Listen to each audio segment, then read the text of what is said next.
Welcome back to the Alec Lewis Show. I'm your host, Alec Lewis. This is episode 139, recording on Monday, January 5th, and the Viking season is over. We're going to talk all about the end today on this episode of the show. If you're new here watching on YouTube, please hit that subscribe button. If you're listening on Apple or Spotify or iHeart or wherever you get your podcast, you can rate and review, and that stuff helps us out. Again, going to talk about the game Sunday, and then going to segue into a lot of topics that we will be chewing on this week, next week, in the weeks and months to come, related to quarterback, related to staff, related to aspects of this team and the organization. So had a bunch of you guys submit questions on social media. Got a lot of good ones, a lot of them about similar subjects. And we're going to hit as much as we can here on this Monday evening. As always, this show is presented by First Resource Bank. If you don't know about First Resource Bank, peel your eyes and you will find a member FDIC bank in the Minneapolis area that has branches everywhere and is run by really good people. Tim Siegley, Aaron Siegley, Charlie Anderson, great guys, big fans of the team. They had a lot of emotions navigating these 17 games, as I'm sure you guys did too.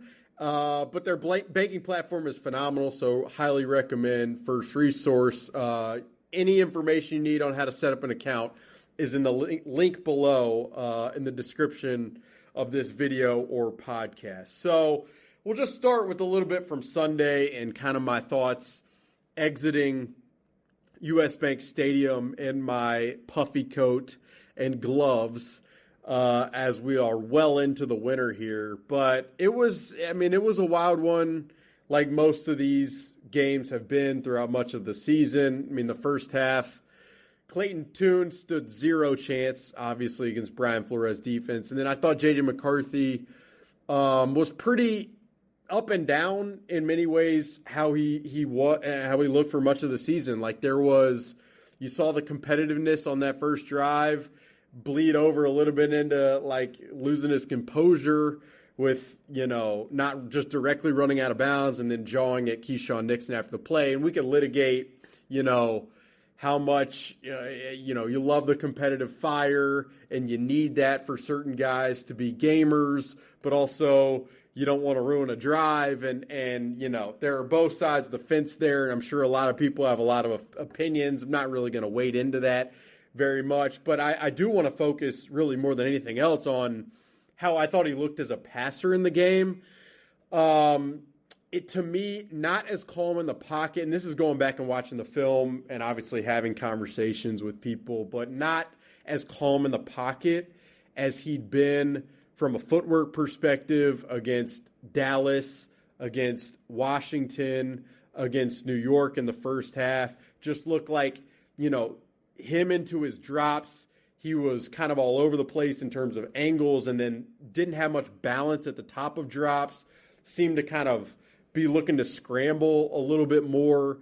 And then, just some interesting decisions. The lack of touch and layering continued to kind of show up a little bit. And then there would be throws that were really impressive, like the sideline throw on the run, full speed to Ben Sims, highly impressive. Then you got the red zone sequence where, if the Vikings are playing and you got to win this game to make the wild card, they're probably running Jordan Mason again in that sequence, but they decide to throw. It felt like he was late and inaccurate to the pass to Jordan Addison to deep right side of the red zone. Like maybe he tried to dirt that screen to Ty Chandler, or maybe he just, spiked the throw. Just a lot of, inconsistency, I would say, from a passing game perspective. And, especially with JJ in terms of the way he played.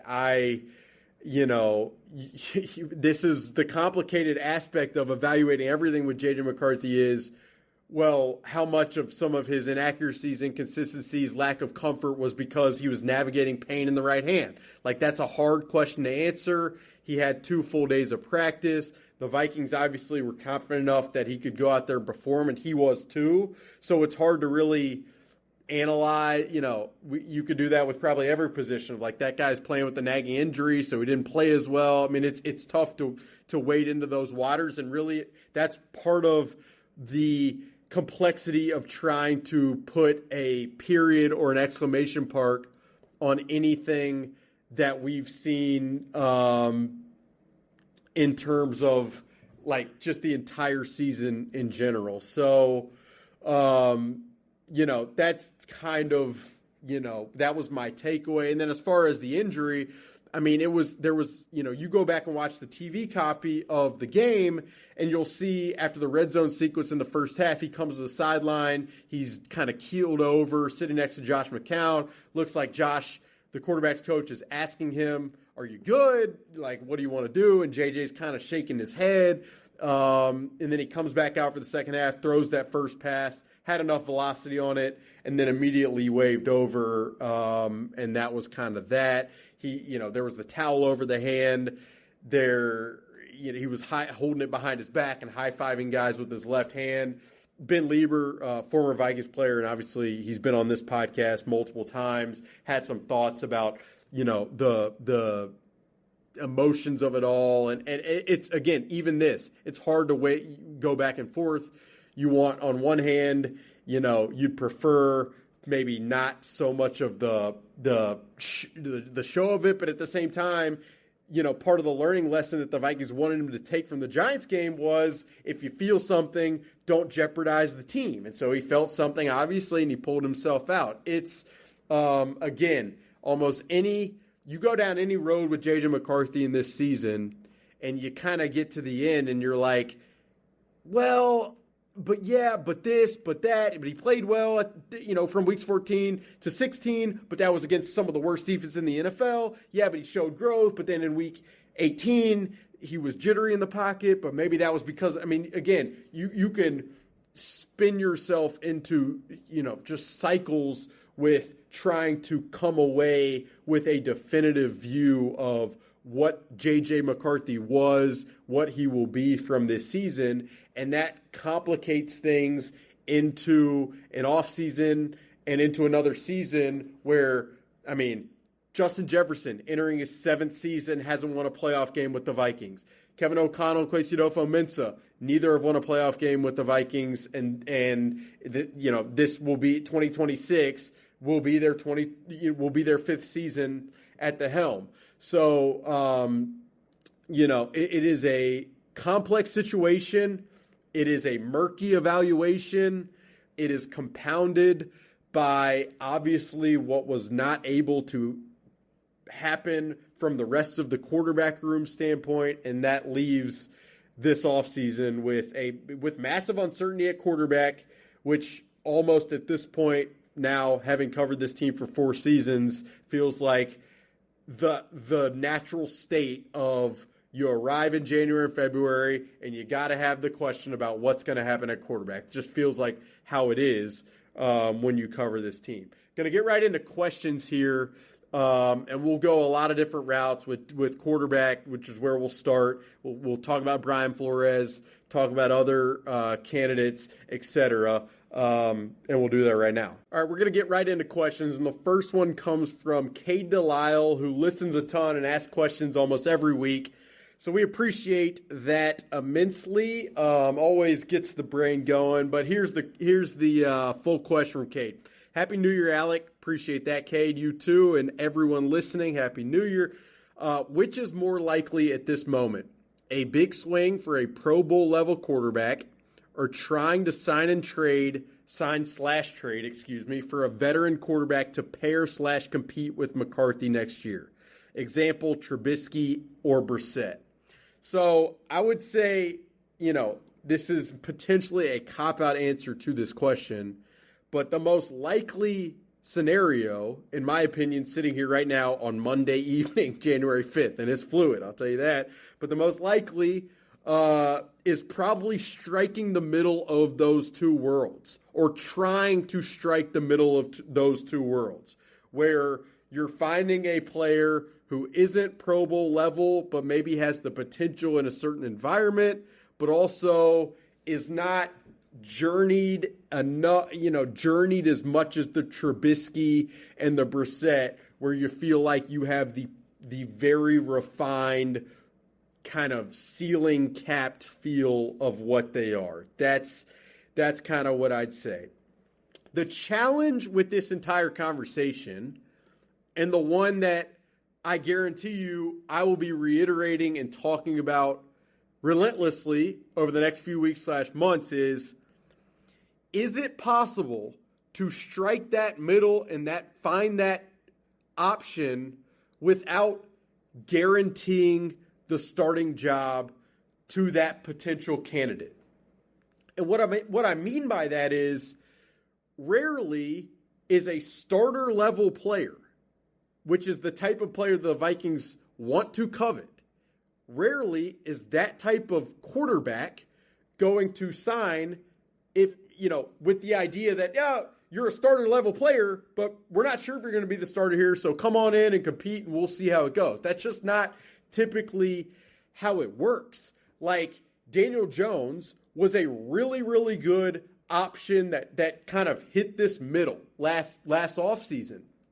And part of the reason he eventually signed with the Colts was because it was abundantly clear at that time that the Colts were essentially willing to move off of Anthony Richardson. And I'd say here locally in Minnesota, nothing has been abundantly clear that the Vikings are ready to dispose of the opportunity that they've given J.J. McCarthy. Now, depending on what type of candidates exist, like potentially that is a road and an avenue that we will go down at some point. But that is the central challenge of trying to find something in this middle ground. If it existed, then there would be a lot of teams probably seeking this middle ground. I mean, even Sam Darnold 2 years ago, part of the reason he chose Minnesota and not Denver at the time was because it was pretty clear that he was going to get to start from the outset to provide developmental time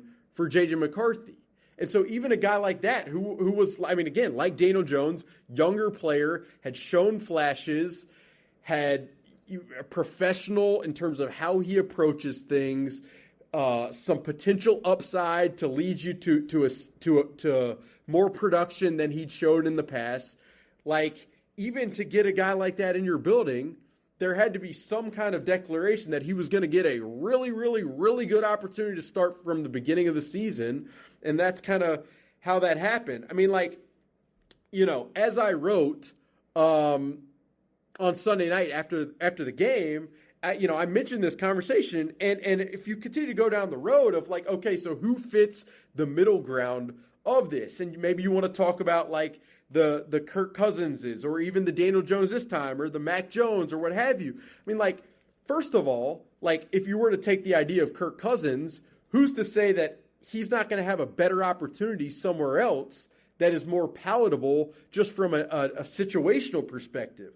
If it's Daniel Jones, how much faith can you have in a guy coming off of a torn Achilles? That obviously contributed to the team's decision to move off of Kirk Cousins a couple of years ago. So, that is why, striking this world is between those two worlds is so difficult. It's why once Daniel Jones chose Indianapolis last offseason, it became such a difficult, conversation, and it became such a difficult player to try to acquire. Is how do you find that type of candidate? And at that point, once Daniel Jones chose Indianapolis, none really existed. There was the Aaron Rodgers route, which he would come in and be the starter, or there was the worst type of route, which was the Sam Howell, which turned into Carson Wentz. And so can you kind of thread the needle on these worlds without guaranteeing somebody the opportunity to start? I'm not so certain you can. And so that's really probably the roundabout way that I'd answer that question. I'm going to go further here on that conversation by answering this one from Purple Rain Vikings. at Rain_Vikings. What quarterbacks could the Vikings be looking at potentially? So, I wrote this in the story Sunday night at The Athletic, where I do my day job covering this team. But there's nothing off the table. Like, if you threw an option at me, I wouldn't push back and dismiss it entirely, because from my understanding, the Vikings aren't going to push back or dismiss any option entirely. And that's why I wrote it like I did. And in the past, while I've done this podcast and mailbags and certain things, you get questions about trade candidates that often seem outlandish.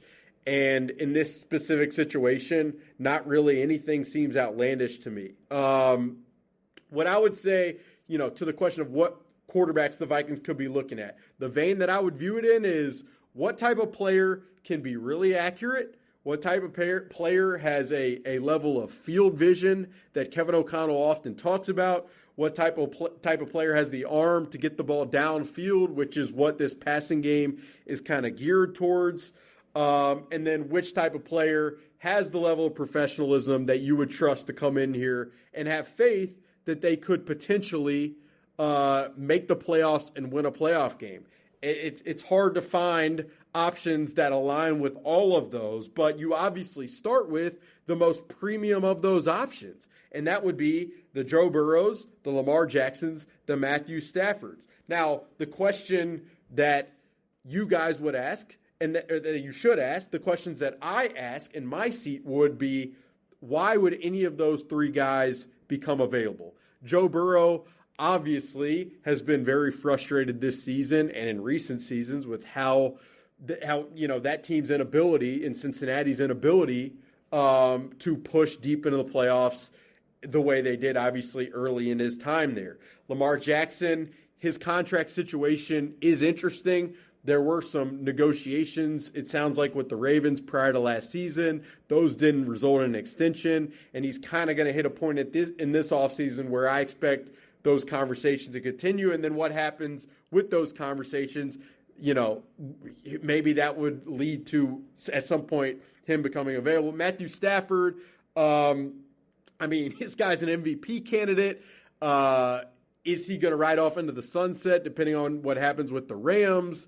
Even if he doesn't, his dead cap comes with a major hit for the Rams this upcoming offseason. Why would they move off of him? So, those are probably the three most premium options that you'd be looking at, and it's hard to conceptualize ways in which those players would be available, even for a very premium cost. If it's not one of those guys, you're talking about quarterback options, then you're asking the question, what is Baker Mayfield's availability?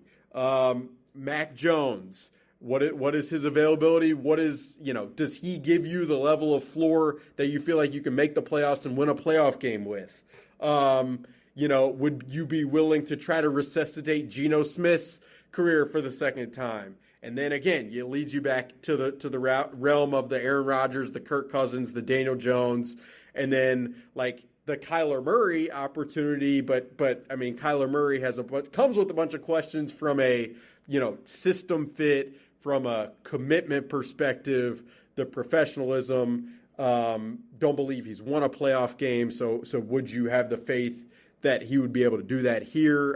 Again, this is a complex conversation with a lot of tentacles and a lot of boxes to check, which kind of underscores, underlines, bolds, italicizes the delicate nature of the dance that the Vikings are going to embark on. That's just kind of the easiest way that I know to say that.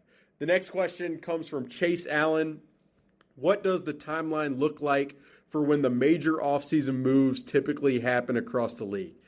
Coaching decisions, trades, etc. So I'd say the coaching stuff is, it's rampant right now, both from the head coaching perspective, and then, you guys may or may not know this, but obviously as a lot of these coaching vacancies occur and coaching interviews occur, so much of the conversation within some of these interviews, when a coach goes in to pitch themselves on the head coaching candidacy, is, who are going to be my coordinators? What is the staff going to look like? And so a lot of the movement and machinations from a coaching perspective are happening right now. Trades typically probably more likely around early March when teams have to decide on a lot of the contract situations as far as, to absorb certain guarantees. You got to decide by certain dates. And if you've made particular decisions, that often can lead you down the road of being convicted on what to do moving forward. So a lot of this stuff, you're talking late February. That's where a lot of the coaching staffs are finalized. You're talking early March leading into free agency. But the groundwork for any of this stuff, it can be laid at any point. You'll have the Senior Bowl at the end of the month, East-West Shrine game, kind of similar time. That's where a lot of the executives will be. A lot of the coaching staffs will be. That's where dinners can happen, meetings can happen, etc. And so I'll look this up real quick. But when the Rams traded Jared Goff to the Lions, that was, let's see, the timeline of that, if you go back, that, the Lions completed the trade that sent Stafford to the Rams for Goff and 3 draft picks, including 2 first-rounders. That was March 17th of 2021, which is sensible given the timeline, and I imagine some of the groundwork had obviously been laid probably prior to that. So, that's kind of the best way to outline things. And I will just tell you from my standpoint, like, everyone passes along, whether it's friends, family, fans, listeners like you guys, readers, it's like, hope you get some vacation. There will be some rest time, but these next few weeks / months will determine kind of the future of things. And so you got to stay on top of it as much as possible. And that's what I plan to do. Certainly. Next question comes from Zach Moore. Zach asks, do you think they make a decision on Jordan Addison already this offseason, whether it be a trade or an extension? So I will say the Vikings are going to have to make a decision on his 5th-year option. I would be pretty surprised if the Vikings did not pick that up. Jordan Addison and his season, it really kind of flew somewhat under the radar, but just not the season you would have hoped from him coming off the training camp he had and in his 3rd season as a pro when he's navigated some of the off-field stuff that he's navigated over the last couple of off seasons. He turns 24 here soon, so he's still obviously a very young player. Caught 42 passes for 610 yards. His drop rate was astronomical this year. I was looking at that earlier. 6 drops this season, had 5 in the 2 previous seasons combined, and the drop rate was 7.6%. Now, how much of that was, can you place on him? How much of that was the catchability of some of the passes from J.J. McCarthy? Just like the conversation at the beginning of this podcast, depending on your view of the world, of Vikings world, I'm sure you have strong opinions on who you're placing the blame of that to be on. All I know is, there were certain passes this year that I definitely expected Jordan Addison to make that he didn't. And I also feel like the inconsistency of timing and rhythm of the passing game maybe made some of those passes more droppable than they were in previous seasons. As far as Jordan Addison and an extension or trade, the trade is always, the question is always, what is the potential return on a trade to be willing enough to listen? And then as far as an extension, just coming off this season, unless Jordan Addison really wants to secure money and take a team-friendly deal, it'd be hard for me to imagine that the Vikings wouldn't watch another season play out before really assessing kind of what to do with his future, his eventual value, how he manages this offseason, how he shows up in the summer and training camp, if he shows up for voluntary workouts, all that stuff. For me, Kwesi Adofo-Mensah and this front office and really the coaching staff too, they always talk about wanting to have as much data as possible before making the sharpest and most educated decision. And so with Jordan Addison, for me, that would probably be to see how this next year goes, and in every capacity as a major evaluation point. As Jordan Addison is a year older and you would hope a year more mature just in how he goes about his work and his process and everything. Next question comes from Skull Warrior. Let me see. I've got it right somewhere in here. Skull Warrior asks the question, do you get the sense that people in the building think JJ needs to grow in his emotional maturity? I think both on and off the field, he could do a lot for himself if he improves there. Obviously, the play on the field is what matters most. I do think emotional maturity is one of the areas that must improve this offseason.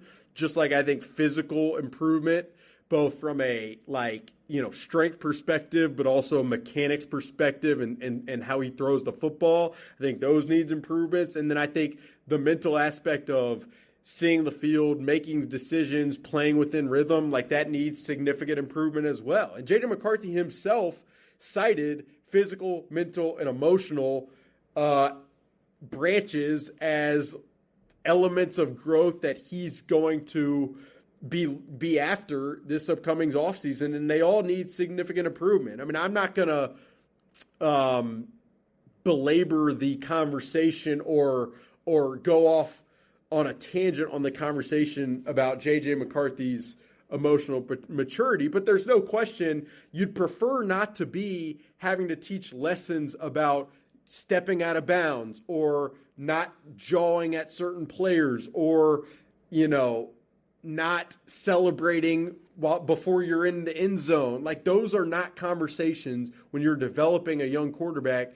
Those are conversations you hope you don't have to have because of the amount of focus that needs to be on the very relevant and difficult conversations of just playing the quarterback position in the NFL. So I say all that, and I will pair it with this. I mean, I was just in the locker room for locker room clean out, and players are in there tossing their clothes and their shoes in trash bags. And I mean, Will Fries said he loved playing with J.J. McCarthy. Brian O'Neill said he's excited for J.J. McCarthy's future and his growth and development. So I wrote this for Tuesday, but from start to finish, like, all of the players in the locker room said all the right things. And it's just going to be the responsibility of J.J. McCarthy to prove significant growth in all areas with his actions. Like, that's more than anything else. Like, I mean, when he's back on the field in the spring, when he's on the field in the summer, like, all he can control and how he approaches the offseason, all he can control is to maximize everything about himself in all three of those areas. And the decisions the Vikings make are obviously beyond his control. So that's how I'll answer that one. The next one comes from Minnesota Sports Fanatic at Vikings FB Chat. Who do you think will be cut this offseason as cap casualties? So 4 names immediately surface in my mind. 2 are pretty obvious. 2 are less obvious, but still very relevant to talk about. The 2 pretty obvious ones, Javon Hargrave and Ryan Kelly. Both obviously kind of short-term bets for the 2025 season that didn't pay dividends. If the Vikings were to cut Javon Hargrave, they'd save $11 million on the cap for 26. And if they were to cut Ryan Kelly, they would save around $8.75 million in cap space for 2026. The less obvious ones that still are sensible in some capacity, Aaron Jones at running back and TJ Hawkinson at tight end. Those guys combined, if they were to be cut, would save around $17 million. I mean, look, both guys are well respected in the locker room. Aaron Jones has been the beacon and pillar, really, one of the pillars of just reliability for Kevin O'Connell in terms of his connections within the locker room and in terms of just, trust within the offense. But you look at all the advanced metrics of Aaron Jones' season, it was not a spectacular year. He didn't play the full season. He's a year older. It would make sense probably for the Vikings to get younger at that position. And then at tight end, it's really a difficult evaluation with TJ Hawkinson because of how much he had to help the pass protection unit earlier in the season. But then, his inability at times to make contested catches, obviously he's a couple years removed now, a year and a half removed now from that really brutal ACL tear after the hit from Kirby Joseph. So would TJ Hawkinson be willing to take a pay cut? Are the Vikings seeking another option there? We'll see. Like, just for example purposes, if you were to cut all four of those players, you'd save around $37 million on the cap, and the Vikings right now are projected around $38 million over the cap. So that would get you right around even, and then there are a lot of restructures that could happen to offer more cap space to use on certain needs, whether it's safety, whether it's cornerback depth, whether it's defensive line, etc. Like Justin Jefferson's contract could be pushed back. Christian Darrisaw's, Brian O'Neill is ending the final year of his deal, and I'll get to him in a second. Jonathan Grenard, I want to look at his deal real quick while I'm with you guys. Jonathan Grenard has guaranteed money into 2027, so nothing is paramount into this season, but perhaps he seeks something. I mean, who knows there? So there are a lot. Andrew Van Ginkel's money could be moved back. Jonathan Allen's contract could be a little bit reworked. So there's a lot of avenues to then go from $40 million over to potentially $30 million with money to spend, which would obviously offer some flexibility. The next question is about Brian O'Neill, and it comes from Douglas McClure, who I always appreciate listening and reading, etc. What's the future of Brian O'Neill? No guaranteed money left and entering a contract year. Do you think an extension is likely?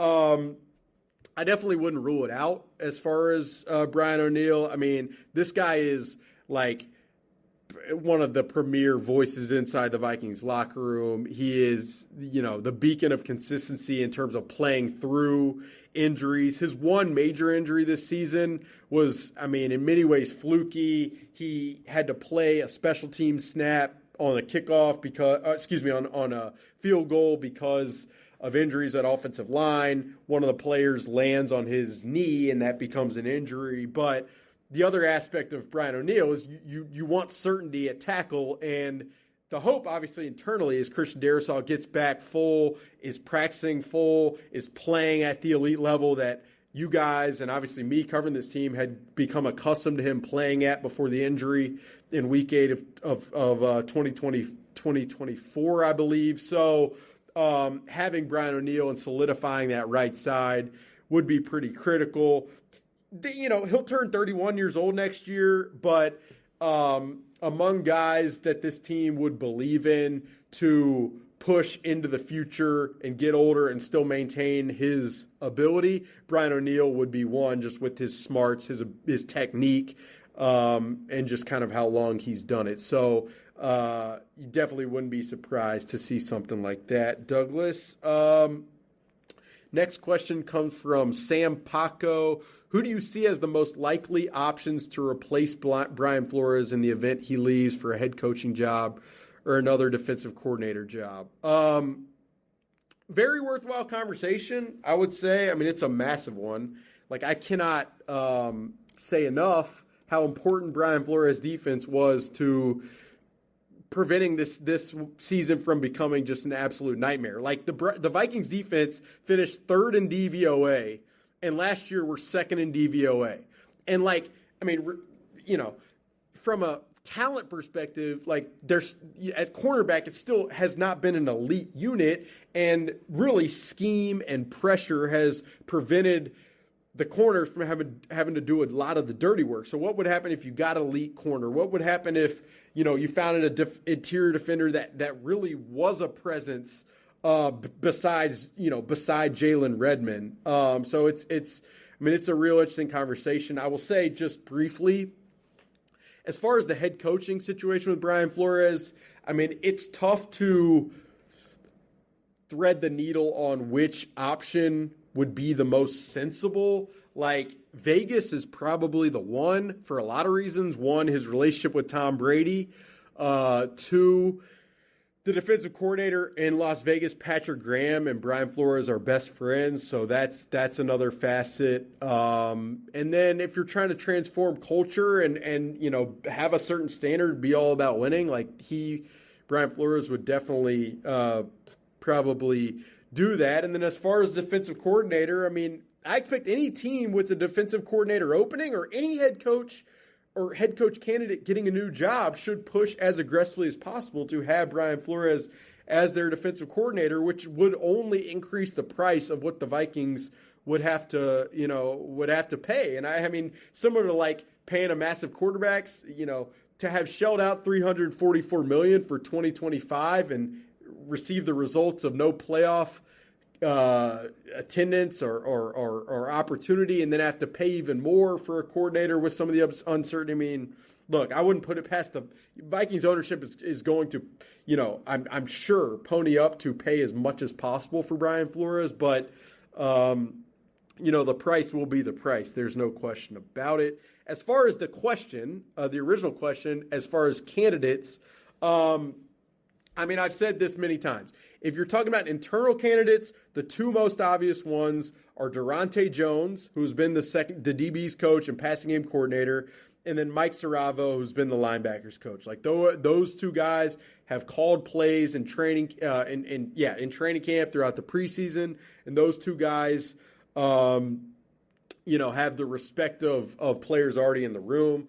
I will say this. I was listening to a quote from Curt Cignetti the other day. Curt Cignetti, the Indiana coach, and he was talking about Corey Heatherman, who is the Miami Dolphins defensive coordinator. And if you don't know, Indiana plays Miami. Heatherman had been a DC under Cignetti, so there's a lot of familiarity there. But Cignetti was talking about hiring Heatherman, and the one thing he talked about that he really liked was kind of the disposition and the presence that Heatherman had, and how much he felt like Curt Cignetti felt like that would flow to the entire unit. And that is critical to me as I think about, like, if the Vikings were to lose Brian Flores, you would be losing a serious presence. And so finding someone who could come in with that, in my opinion, would be really critical. I mean, some guys who would make sense. Jonathan Gannon, I know he and Kevin O'Connell have gotten along in the past. Jonathan has been here. He was obviously recently fired from Arizona. They've done some really interesting things in Arizona over the last couple of years defensively, been very creative, been hard to handle. And his DC, Nick Rallis, I wouldn't be surprised if that, Nick gets another DC job as well. So, like, those two names, Raheem Morris and the relationship, obviously, that Kevin would have with Raheem from his time in Los Angeles. If Brandon Staley, who's been down in New Orleans, was available, that would be another name on the top of my mind. But obviously, it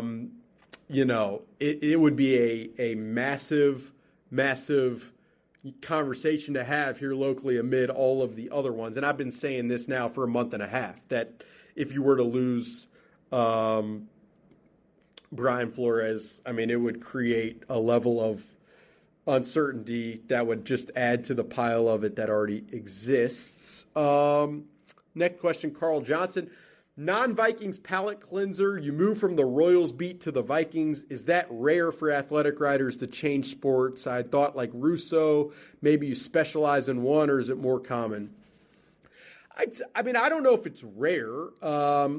Peter Baugh, who was a colleague of mine at Mizzou, he covered Missouri football and then transitioned to cover the Colorado Avalanche. So it's definitely possible. Part of the reason I did it was, I wanted, different type of lifestyle from covering baseball, which is just 14 hours a day for 6 months. But also, I love learning about these games. I love the crossover from you take what you learned in one sport and think about it in another sport. Like, I still talk to baseball people about how they think about roster construction, team building, and player evaluation, and player development, and all of that stuff. As a fan of sports, like at my core and like in my heart, it's just cool to get to learn the intricacies of these sports and these leagues and these teams at many different levels. And like the people who know me know, like I love basketball. I always have. And so that's why during the playoffs, like I bothered John Krasinski, my colleague, to get to do some of that stuff because it's just cool exposure for me. And I like the lens at which I, get to view different types of sports and games and stuff like that. Let's see. We'll do a couple more and then hop out of here. Jason Ring asks, after 4 years of seeing Kwesi and Kevin O'Connell work together, do you sense a tension between them, or do you think personally they still have the same vision? After this year's quarterback decisions has me believe they both wanted different options. What I would say this is the jobs are different, okay? When you're a GM, you have to have your mind centered on this present season and the seasons into the future and how to manage the present and the future. When you're the head coach of the team, like much of your responsibility is to win right now because you're the one who has you take the accountability after games, during the week, you're in front of the media, you have relationships with players. Like the two jobs are very different. And I've said this and I've written it in the past, like oftentimes they work kind of as like diametric forces in many ways. Not Kevin and Kwesi, but I'm saying those roles in general create different wants, different perspectives. And so that's kind of how I'd answer that question. I mean, as far as the tension, inside the building, I early in the season, I think after the Chargers game, I wrote something about the tension or something about tension. And what I rephrasing that now or thinking about it now, I think the best way I know to describe it is the stress of what the Vikings were attempting to do in 2025 by raising a young quarterback who was very raw and needed growth in the three areas we've already talked about in this podcast, while having a roster that in many ways was built to win right now. Like that was a stressful thing. And it was stressful for people internally in training camp, once the season began, when the team went to Europe, when the team came back from Europe, and to be able to push past that stress and do what this team did the last 5 games of the season is a testament to the coaching, to the fortitude of the leaders in the locker room. And it definitely does say something that the team was be able to kind of push past that down the stretch. But that's how I would phrase that and the way I'd feel most comfortable doing that, certainly.